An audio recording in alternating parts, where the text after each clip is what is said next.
여러분 안녕하십니까? 6월 21일 화요일 뉴스투데이 강원입니다. 김진태 강원도지사 당선인이 취임 즉시 강원도 규제 혁파를 추진하겠다고 밝혔습니다. 이 규제 때문에 기업 활동에 제약을 받고 있고 그래서 경제가 어렵다는 인식에서 비롯된 건데 이것이 당장 시급한가 하는 의문이 제기되고 있습니다. 강화길 기자가 보도합니다. 김진태 당선인이 가수 박재범을 만났습니다. 올해 2월 원소주를 출시해 히트를 쳤습니다. 현재 원주의 한 양조장에서 위탁 생산하고 있습니다. 특히 원주에서 생산된 쌀만 사용합니다. 이렇게 많은 관심들도 가져주셔서 감사하고 이렇게 또 직접적으로 좀 이렇게 직원을 서포트해 주시고 약간 좀.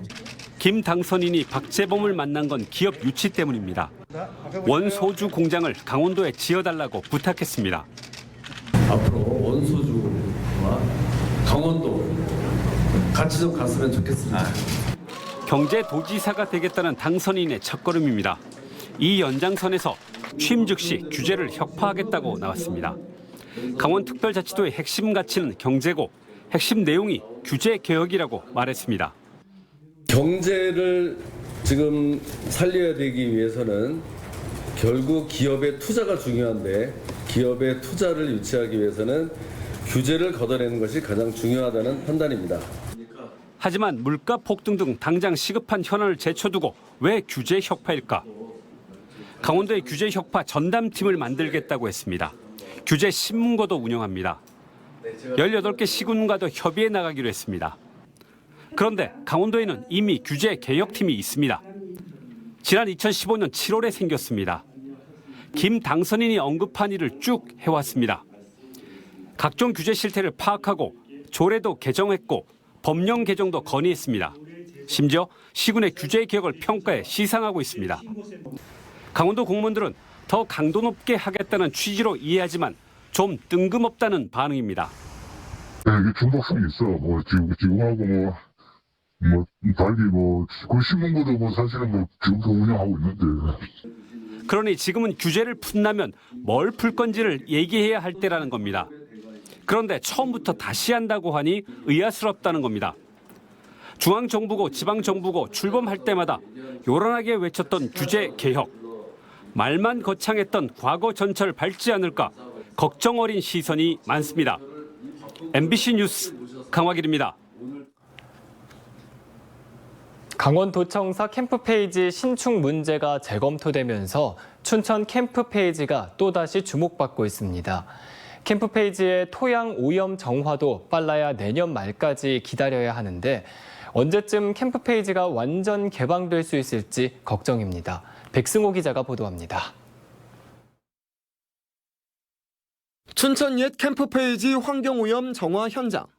현재 1차 부지 정화 작업률은 45%로 절반도 채 끝내지 못했는데 오염 토양에서 문화재가 또 발견됐습니다. 작업은 전면 중단됐고 문화재 정밀 발굴 조사를 끝내야만 오염된 흙을 걷어내는 정화 작업을 다시 시작할 수 있습니다. 캠프페이지의 토양 오염을 재발견한 건 2020년 5월. 벌써 2년이 지났지만 아직까지 1차 부지의 정화 작업도 끝내지 못한 겁니다. 봄내 체육관을 중심으로 한 2차 부지의 오염 정화까지 끝마치려면 최소한 내년 말까지는 시간이 필요합니다. 캠프페이지 부지 내 반출 정화는 2023년까지 계획하고 있고요. 최종 토양 정화 업체에서의 정화까지는 2024년까지로 계획하고 있습니다. 그렇다면 캠프페이지 개발은 언제쯤 시작될까? 춘천시가 캠프페이지 시민공원 조성 용역을 재작년에 발주했지만 지난해 말 캠프페이지에 강원도청사를 짓겠다고 결정하면서 용역은 중단된 상태입니다. 그런데 이 결정이 민선 8기 들어 재검토 대상이 되면서 덩달아 캠프페이지 개발 밑그림도 늦어질 수 있다는 우려가 나오고 있습니다. 또 민선 8기 춘천시가 캠프페이지에 추가 시설을 건설할지를 놓고 고민하면서 개발 방향마저 안개 속입니다. 캠프페이지에 대해 강원도와 춘천시가 신속하게 의사 결정을 해야만 혼란을 줄일 수 있다는 지적이 나오고 있습니다. 춘천 캠프페이지에서 미군이 철수한 건 2005년 3월. 이후 18년이나 지났지만 아직까지 개발이 이루어지지 못하면서 캠프페이지가 진정한 춘천 시민의 땅으로 돌아오지 못하고 있습니다. MBC 뉴스 백소입니다. 부동산 투기를 막기 위해 일정 기간 분양권 거래를 금지하는 걸 전매 제한이라고 하는데요.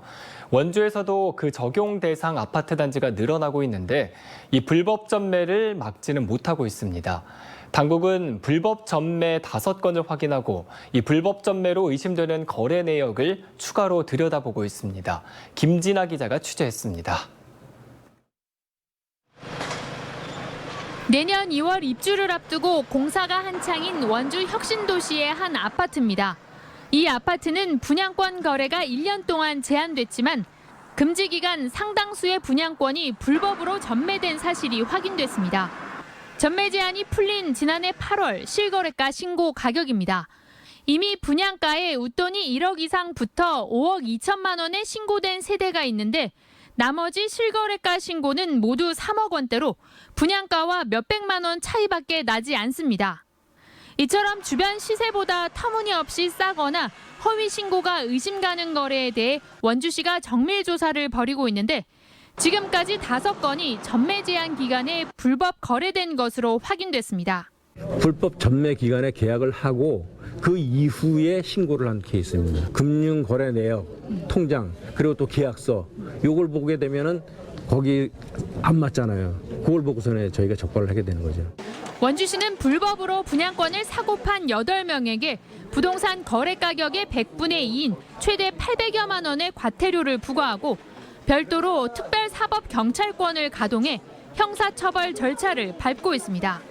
하지만 전매 제한 기간 위법 행위가 적발돼도 당첨 취소 등의 불이익이 뒤따르지 않으면서 적발을 감수한 시세 차익 실현 등 불법 행위가 끊이지 않는 게 현실입니다. 이 때문에 불법 전매된 분양권을 무효화하거나 근본적으로 공급 계약을 취소하는 주택법 개정이 추진되고 있습니다. 형사처벌 조항만 있고 분양권 자체는 그대로 인정하는 격이 되기 때문에 이것마저도 무효나 취소를 한다 그런 겁니다. 불법 전매 외에도 부동산 투자 가치를 높이기 위해 토지 거래가를 높여서 계약하는 업계약과 양도세를 피하기 위해 아파트 거래가를 낮춰 적는 다운 계약 등 지난해에만 원주에서 45건의 허위 신고가 적발돼 81명이 과태료 처분을 받았습니다. 원주시는 현재 청약 열풍이 불었던 남원주 역세권의 분양권 거래와 불법 전매 등 107건의 허위 신고 의심 사례를 들여다보고 있습니다. 조사 착수 전 자진 신고자는 과태료가 전액 면제됩니다.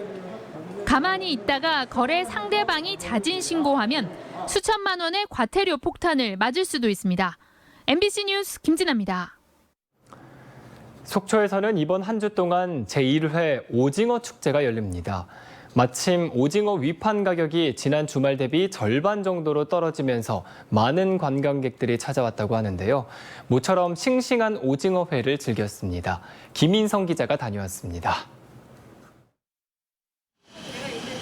속초 동명항 난전거리가 관광객들로 북적입니다. 싱싱한 오징어를 맛보는 손님들의 표정이 하나같이 만족스럽습니다. 지난 주말 20마리에 13만 원에 위판되며 가격이 크게 올랐던 오징어는 20마리에 7만 원으로 절반 가까이 내렸습니다. 덕분에 축제장을 찾은 관광객들은 값싸고 푸짐하게 다양한 오징어 요리를 즐길 수 있었습니다. 이거 오징어가 이렇게 맛있는지 처음 알았어요. 예. 또 오실 것 같아요? 예, 계속 올 것 같아요. 오늘 가려고 그랬는데 아무래도 하룻밤 자고 내일 다시 와야 될 것 같아요. 난전을 찾은 관광객들을 태운 오징어잡이 배가 항구를 출발합니다. 상인들이 마련한 오징어잡이배 무료 체험을 통해 시원한 바닷바람을 맞자 더위가 한층 달아납니다. 속초 오징어도 맛도 보고 맛있었고 신선하고 또 이런 배 체험도 할 수 있어서 너무 좋은 것 같습니다. 속초에서 오징어 축제가 열리기는 이번이 처음으로 연중 가장 연하고 맛있는 오징어 맛을 즐길 수 있어 많은 관광객들이 축제장을 찾을 것으로 기대됩니다. 이 시기가 해로서는 제일 맛있고 그리고 이 시기가 지나면 이 오징어 회 맛을 볼 수가 없어요. 지금 제일 적깁니다. 어제 축제를 시작했으니까 관광객 여러분 속초에 많이 오셔서 우리 동해 바다에 잡히는 오징어 많이 드시고 가시면 좋겠습니다. 속초에서는 지난달 24일 올해 첫 오징어 잡이를 시작한 이래 현재까지 12,000여 마리를 위판했을 정도로 아직은 조업 실적이 저조합니다. 하지만 오징어 축제를 마련한 속초시 수협과 채낚기 어업인들은 관광객들이 최대한 저렴하게 즐길 수 있도록 이번 주 내내 오징어 물량 조달 방안을 마련할 계획입니다. 제1회 속초 오징어 축제는 이곳 속초 동명항 난전 일대에서 오는 26일까지 이어질 예정입니다. MBC 뉴스 김인성입니다. 강원도 교육감직 인수위원회가 도교육청 업무보고 일정을 마무리하고 각 세부 분야별로 정책 협의를 진행합니다. 인수위는 학력, 진로분과를 시작으로 인성, 복지분과, 행정분과 순으로 협의를 이어갑니다. 특히 학생들이 평가를 통해 자기 위치를 정확히 알 수 있도록 기초학력부터 심리정서, 경계선 지능까지 진단하고 지원할 수 있는 가칭 강원 학생성장 종합지원센터 구축을 우선 과제로 추진합니다. 더불어민주당 강원도당은 국민의힘 이기찬 도의원 당선인이 2014년 폭력 전과를 허위로 기재한 혐의로 당선 무효형을 받고도 선거 보전 비용 3,300만 원을 반환하지 않았고 또 이번 선거에서 선거 벽보 등의 허위 학력을 게재한 혐의로 고발됐다며 도의회 부의장 내정 철회를 촉구했습니다. 이에 대해 이 당선인은 선거 보전 비용을 반납하기 위해 노력하고 있고 학력은 문제가 없다며 법적 대응하겠다고 밝혔습니다. 도 선관위는 학력 문제와 관련해 고발건이 접수돼 경찰로 이첩했다고 밝혔습니다.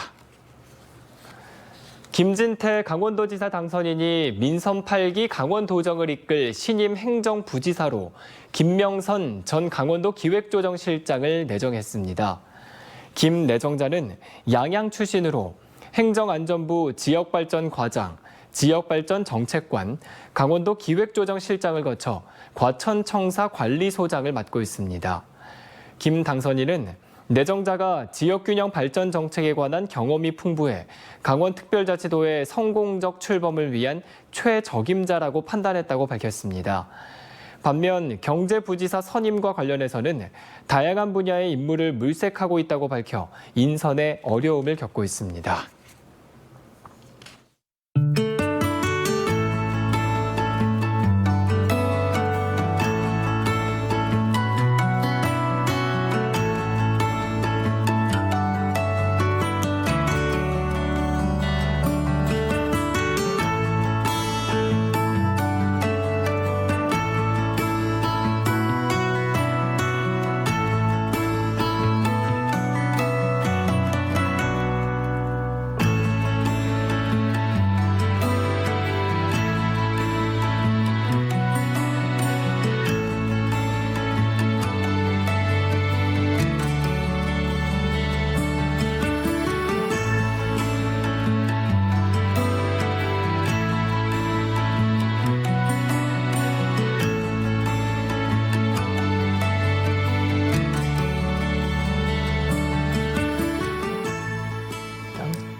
춘천 MBC가 지난해 9월 보도한 아파트 입주민의 경비원 갑질 의혹과 관련해 춘천지방법원이 가해자 60대 남성에게 실형을 선고했습니다. 춘천지방법원은 근무 시간에 술을 마신 아파트 경비원에게 해고하겠다고 협박해 돈을 뜯어낸 입주민 64살 A모 씨에게 징역 10월을 선고했습니다. 지난 2020년 10월 A모 씨는 근무 중 음주한 아파트 경비원을 해고하겠다며 300만 원을 요구해 갈취했고 이듬해 6월 또 다른 피해자 아파트 관리소장도 해고하겠다고 협박한 혐의를 받고 있습니다. 다음 달 출범하는 제11대 강원도의회 예산 가운데 도의원에게 지급되는 의정활동비와 월정수당 등이 총 113억 원이 넘는 것으로 파악됐습니다. 강원도의회에 따르면 의정활동비 월 150만 원과 월정수당 305만 5천 원을 합치면 의원 1명에게 매달 455만 5천 원이 지급됩니다. 또 국내 여비와 국외 여비, 의회 운영 업무 추진비와 의원 역량 개발비 등을 합친 도의원 관련 예산은 모두 113억 9천여만 원에 이르는 것으로 나타났습니다. 강원도 소방본부는 6월 호국 보훈의 달을 맞아 국가유공자와 유가족 177가구에 주택용 소방시설을 보급했습니다. 이번에 보급한 주택용 소방시설은 단독 경보형 감지기와 소화기로 화재 발생 초기 진화에 사용할 수 있는 시설입니다. 강원소방은 이번 소방시설 보급과 함께 소화기 사용법과 주택용 소방시설 관리 방법, 화재 자가안전점검 등 안전지도를 병행해 주택 내 화재 예방을 강화한다고 밝혔습니다. 민선 8기 춘천시장직 인수위원회가 강원특별자치도 중심도시 등 7가지 시정 목표를 정하고 전문가들과 협의에 나섰습니다. 인수위원회는 특별자치도 중심도시를 비롯해 첨단 지식산업도시와 최고의 교육도시, 지속가능한 도시 등을 시정 목표로 정하고 춘천시 실무부서와 전문가들과 협의를 거쳐 실행 방법 구체화에 나설 예정입니다. 특히 교육도시와 관련해서는 시민연석회의를 구성해 전문가와 교육자들의 의견을 듣고 최선의 실행 계획을 만들겠다고 밝혔습니다. 7월 정기 인사를 앞두고 부시장의 인선을 강원도가 행사하는 것과 관련해 원주시청 노동조합이 비판하고 나섰습니다. 노조는 성명서를 통해 부시장의 임명권이 시장에게 있음에도 불구하고 사실상 도에서 임명해왔다며 인사 교류로 포장하고 있지만 도청 직원의 자리를 위한 것에 불과하다고 날을 세웠습니다. 이어 새로 취임하는 시장이 인사권을 온전하게 행사하도록 도청과의 관계 설정이 필요하다고 강조했습니다. 한편 노조는 신임 시장을 향해서도 공정한 승진 인사와 선호, 기피 부서의 적절한 배치, 외부인 인사 개입 중지 등을 당부하고 나섰습니다. 이병선 속초시장 당선인이 동서고속화철도의 속초 지역 지하화 사업에 대해 부정적인 의견을 표시했습니다. 민선 8기 속초시장직 인수위원회에 따르면 지난 17일 이병선 당선인은 철도 지하화 사업에 대해 속초시의 비용 부담을 증가시키고 사업 기간을 지연시킨다며 도심 구간 노선의 교량화 등 현실적인 계산환을 통해 2027년까지 철도 개통을 완공하겠다고 강조했습니다. 지하화 사업 용역을 추진해온 속초시는 조만간 용역 결과를 설명하고 개발 중심축 연결 등의 미래도시 발전을 위해 철도 지하화 필요성을 공론화한다는 방침입니다. 정부가 수산물 소비 촉진과 가격 안정세를 위해 주요 수산물을 저렴하게 판매합니다. 해양수산부는 2차 추경 예산을 이용해 매달 수산물 할인 행사를 진행할 예정이며 오징어와 고등어, 명태 등 수요가 많은 수산물 6종과 우럭, 광어 포장회를 최대 40%까지 할인된 가격으로 판매한다고 밝혔습니다. 이상으로 뉴스투데이 강원을 마칩니다. 시청해주신 여러분 고맙습니다.